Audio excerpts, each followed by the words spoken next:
CIET NCERT presents audiobook of history for class 7th entitled Our Pasts 2. This is chapter number 7.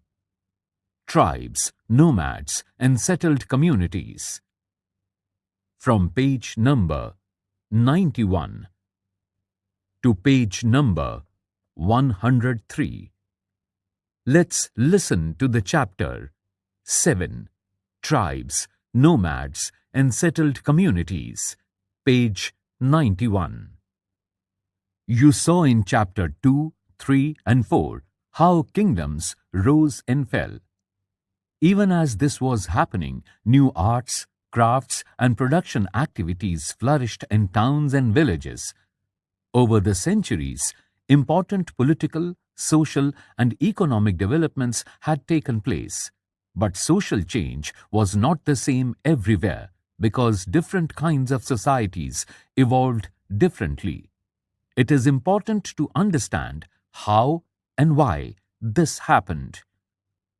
In large parts of the subcontinent, society was already divided according to the rules of Varna. These rules, as prescribed by the Brahmins, were accepted by the rulers of large kingdoms. The difference between the high and low and between the rich and poor increased. Under the Delhi Sultans and the Mughals, this hierarchy between social classes grew further. On the right-hand side of this page, a picture is shown. This is figure 1. It shows tribal dance, Santal painted scroll. Beyond big cities, tribal societies. There were, however, other kinds of societies as well. Many societies in the subcontinent did not follow the social rules and rituals prescribed by the Brahmins, nor were they divided into numerous unequal classes. Such societies are often called tribes. Page 92. Members of each tribe were united by kinship bonds. Many tribes obtained their livelihood from agriculture. Others were hunter-gatherers or herders. Most often, they combined these activities to make full use of the natural resources of the area in which they lived. Some tribes were nomadic and moved from one place to another. A tribal group controlled land and pastures jointly and divided these amongst households according to its own rules. Many large tribes thrived in different parts of the subcontinent. They usually lived in forests, hills, deserts, and places difficult to reach. Sometimes they clashed with more powerful caste-based societies. In various ways, the tribes retained their freedom and preserved their separate culture. But the caste-based and tribal societies also depended on each other for their diverse needs. This relationship of conflict and dependence gradually caused both societies to change. On the left-hand side of this page, an important question is being asked, written in a blue box. On a physical map of the subcontinent, identify the areas in which tribal people may have lived. Who were tribal people? Contemporary historians and travelers give very scanty information about tribes. A few exceptions apart, tribal people did not keep written records, but they preserved rich customs and oral traditions. These were passed down to each new generation. Present-day historians have started using such oral traditions to write tribal histories. Tribal people were found in almost every region of the subcontinent. The area and influence of a tribe varied at different points of time. Some powerful tribes controlled large territories. In Punjab, the Khokhar tribe was very influential during the 13th and 14th centuries. Later, the Gakhars became more important. Their chief Kamal Khan Gakhar was made a noble or mansabdar by Emperor Akbar. In Multan and Sindh, the Langas and Arguns dominated extensive regions before they were subdued by the Mughals. Page 93. The Balochis were another large and powerful tribe in the northwest. They were divided into many smaller clans under different chiefs. In the western Himalaya lived the shepherd tribe of Gaddis. The distant northeastern part of the subcontinent, too, was entirely dominated by tribes, the Nagas, Ahoms, and many other. On the top of this page, a map is displayed. This is Map 1. It shows the location of some of the major Indian tribes. The prominent are Baluchi, Gakhar, Khokhar, Janjua, Langa, Arghun, Samas, Koli, Jatwas, Bhil, Bhil, Koli, Katkaris, Berad, Korga, Vetar, Marwar, Badagas, Koyas, Khond, Begas, God, Cher, Oran, Munda, Santal, Koch, Khasi, Ahom, Kachiris, Naga. In many areas of the present-day Bihar and Jharkhand, Chero chiefdoms had emerged by the 12th century. Raja Man Singh, Akbar's famous general, attacked and defeated the Cheros in 1591. A large amount of booty was taken from them, but they were not entirely subdued. Under Aurangzeb, Mughal forces captured many Chero fortresses and subjugated the tribe. The Mundas and Santals were among the other important tribes that lived in this region and also in Orissa and Bengal. On the right-hand side of this page, an important information is provided about a clan is a group of families or households claiming descent from a common ancestor. Tribal organization is often based on kinship or clan loyalties. Page 94. The Maharashtra highlands and Karnataka were home to Kolis, Berads, and numerous others. Kolis also lived in many areas of Gujarat. Further south, there were large tribal populations of Korgas, Vetars, Marwars, and many others. The large tribes of Bhils was spread across western and central India. By the late 16th century, many of them had become settled agriculturists and some even zamindars. Many Bhil clans, nevertheless, remained hunter-gatherers. The Gonds were found in great numbers across the present-day states of Chhattisgarh, Madhya Pradesh, Maharashtra, and Andhra Pradesh. How nomads and mobile people lived. Nomadic pastoralists moved over long distances with their animals. They lived on milk and other pastoral products. They also exchanged wool, ghee, etc. with settled agriculturists for grain, cloth, utensils, and other products. On the left-hand top of this page, a picture is shown. This is Figure 2. It shows Bhils hunting deer by night. On the left-hand bottom of this page, a picture is shown. This is Figure 3. It shows a chain of mobile traders connected India to the outside world. Here you see nuts being gathered and loaded on the backs of camels. Central Asian traders brought such goods to India, and the Banjaras and other traders carried these to the local markets. Page number 95. They bought and sold these goods as they moved from one place to another, transporting them on their animals. The Banjaras were the most important trader nomads. Their caravan was called Tanda. Sultan Alauddin Khalji, Chapter 3, used the Banjaras to transport grain to the city markets. Emperor Jahangir wrote in his memoirs that the Banjaras carried grain on their bullocks from different areas and sold it in towns. They transported food grain for the Mughal army during military campaigns. With a large army, there could be 1 lakh bullocks carrying grain. Nomads and itinerant groups. Nomads are wandering people. Many of them are pastoralists who roam from one pasture to another pasture with their flocks and herds. Similarly, itinerant groups such as craft persons, peddlers, and entertainers travel from place to place practicing their different occupation. Both nomads and itinerant groups often visit the same places every year. The Banjaras. Peter Mundy, an English trader who came to India during the early 17th century, has described the Banjaras.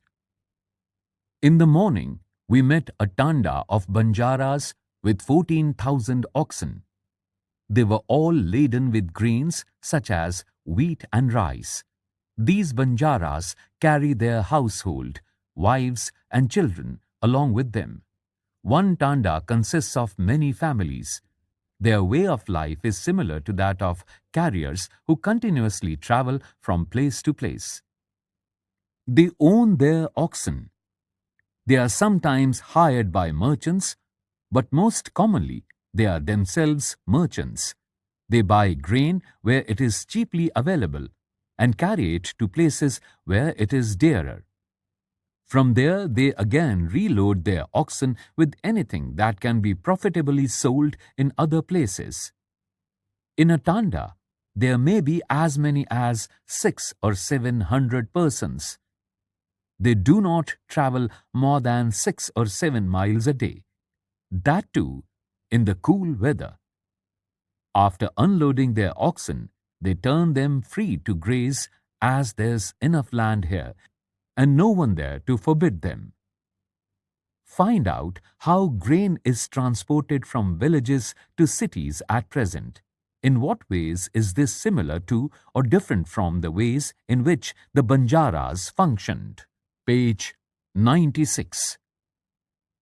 Many pastoral tribes reared and sold animals, such as cattle and horses, to the prosperous people. Different castes of petty peddlers also travelled from village to village. They made and sold wares such as ropes, reeds, straw matting, and coarse sacks. Sometimes mendicants acted as wandering merchants. There were castes of entertainers who performed in different towns and villages for their livelihood. On the top of this page, a picture is shown. This is figure 4.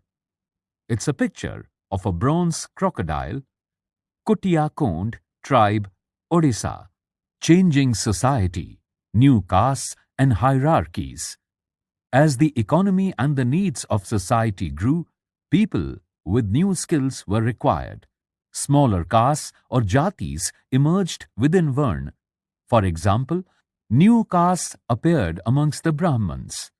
On the other hand, many tribes and social groups were taken into caste-based society and given the status of jatis.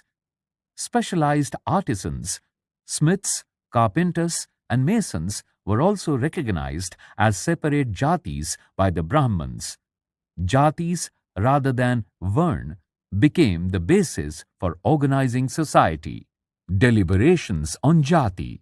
A 12th century inscription from Uyyakondan Udayyar in Tiruchirappalli Taluka in present-day Tamil Nadu describes the deliberations in a sabha, chapter 2 of Brahmans.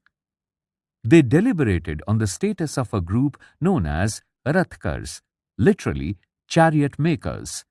They laid down their occupations, which were to include architecture, building coaches and chariots, erecting gateways for temples with images in them, preparing wooden equipment used to perform sacrifices, building mandaps, making jewels for the king. Page number 97. Among the Kshatriyas, new Rajput clans became powerful by the 11th and 12th centuries. They belonged to different lineages such as Huns, Chandelas, Chalukyas, and others. Some of these too had been tribes earlier. Many of these clans came to be regarded as Rajputs. They gradually replaced the older rulers, especially in agricultural areas. Here, a developed society was emerging, and rulers used their wealth to create powerful states. The rise of Rajput clans to the position of rulers set an example for the tribal people to follow.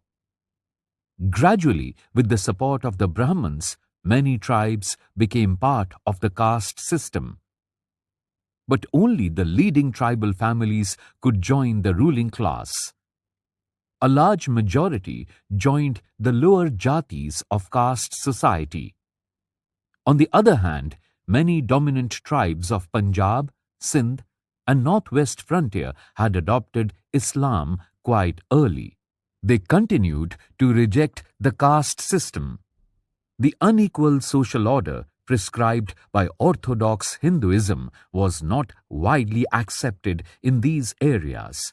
The emergence of states is closely related to social change amongst tribal people. Two examples of this important part of our history are described below. On the right-hand side of this page, a picture is shown. This is figure 5. This is a picture of a Gond woman. A closer look. The Gonds.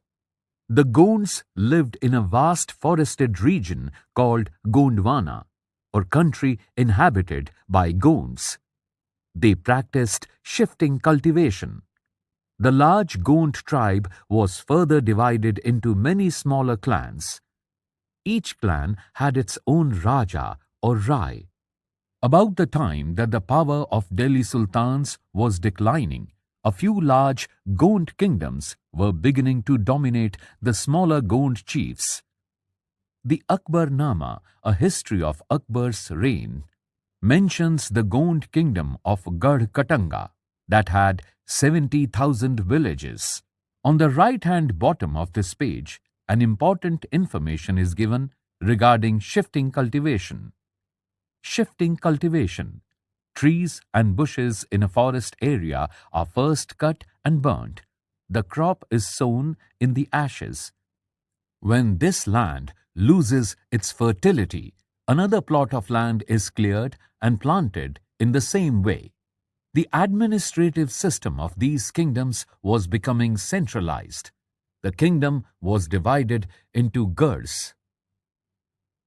Page 98.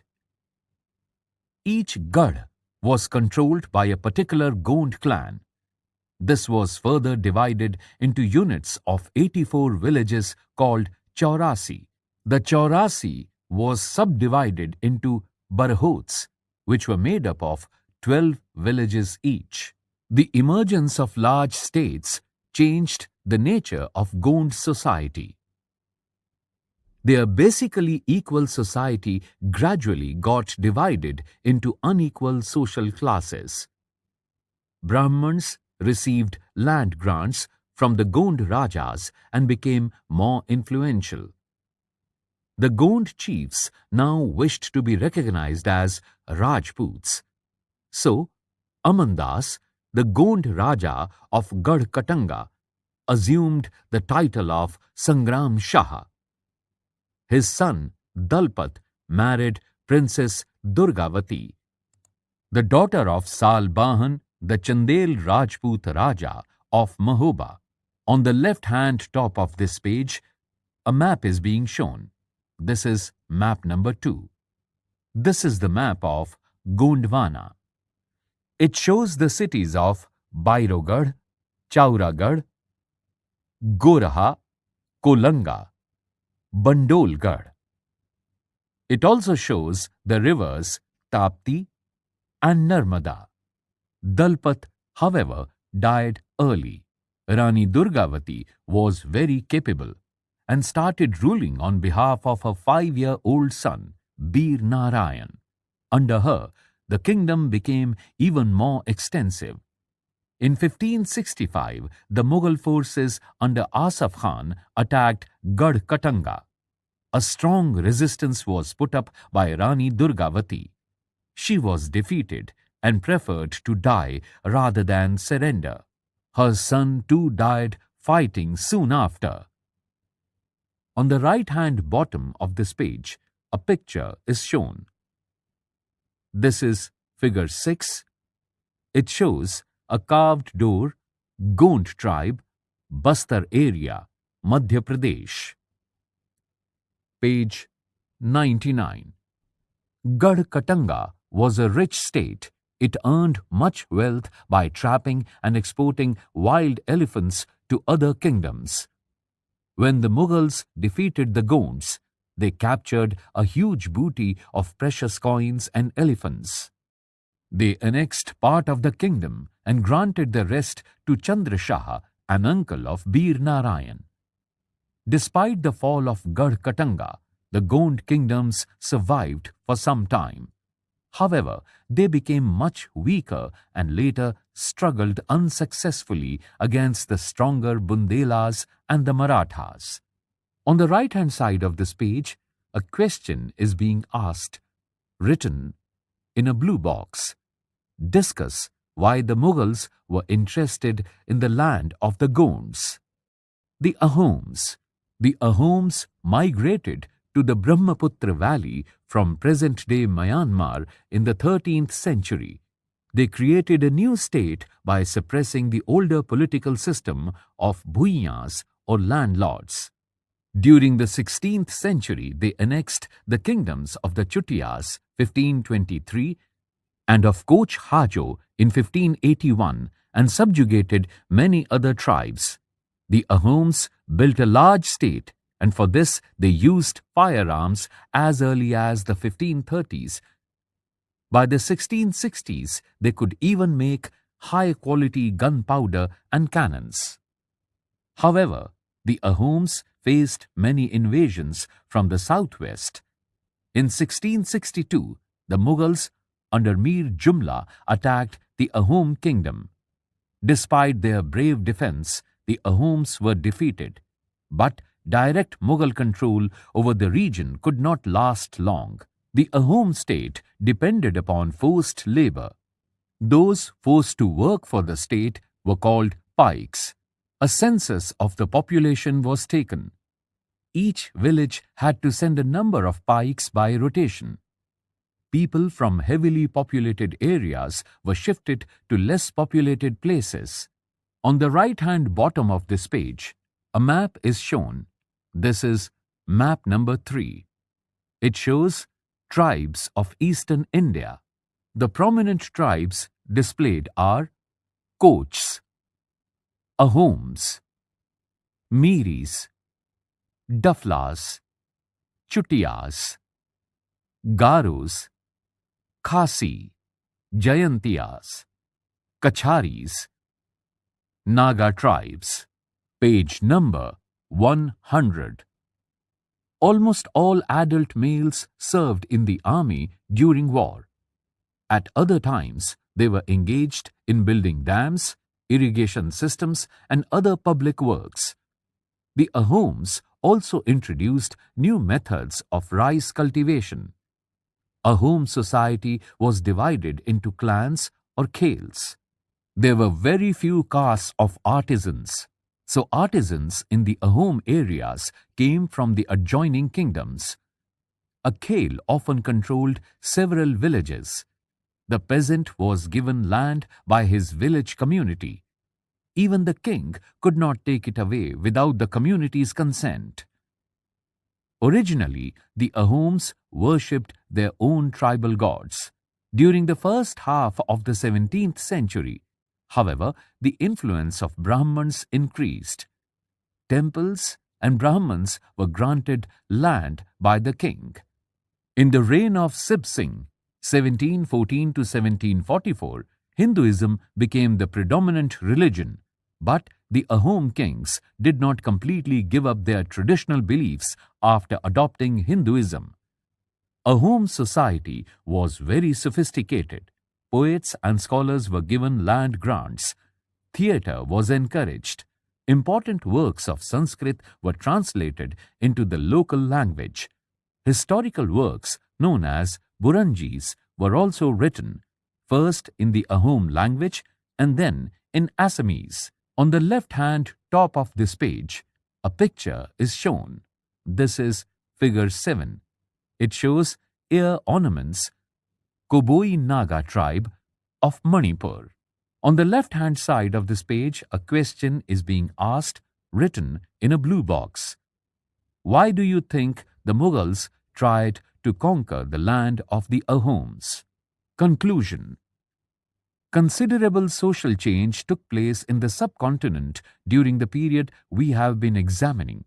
Varn-based society and tribal people constantly interacted with each other.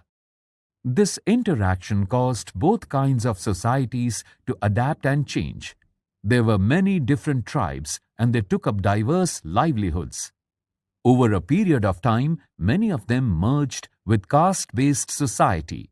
Others, however, rejected both the caste system and orthodox Hinduism. Some tribes established extensive states with well-organized systems of administration. They thus became politically powerful. This brought them into conflict with larger and more complex kingdoms and empires. Page 101. The Mongols. Find Mongolia in your atlas. The best-known pastoral and hunter-gatherer tribe in history were the Mongols. They inhabited the grasslands of Central Asia and the forested areas further north. By 1206, Genghis Khan had united the Mongol and Turkish tribes into a powerful military force. At the time of his death in 1227, he was the ruler of extensive territories.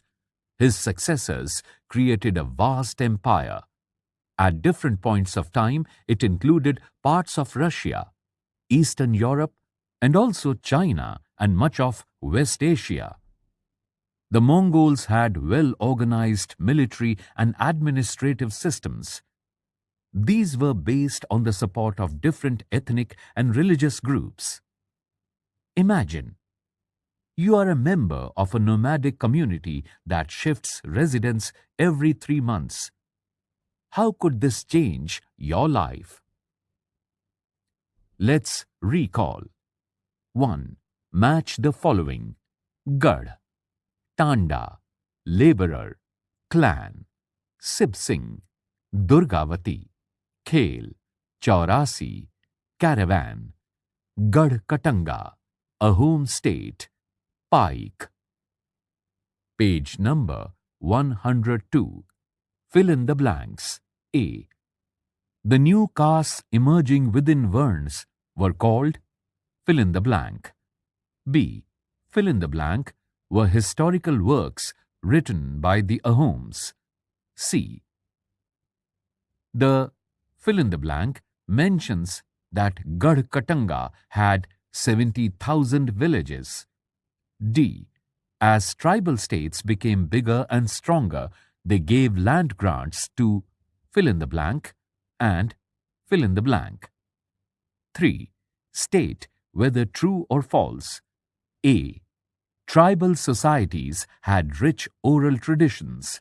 B. There were no tribal communities in the northwestern part of the subcontinent. C. The Chaurasi in Gond states contained several cities. D. The Bhils lived in the northeastern part of the subcontinent. 4. What kind of exchanges took place between nomadic pastoralists and settled agriculturists? Keywords: Varn, Jati, Tanda, Gad, Chaurasi, Barhot, Bhuiyas, Pike, Khel, Buranji, census. Let's understand. 5.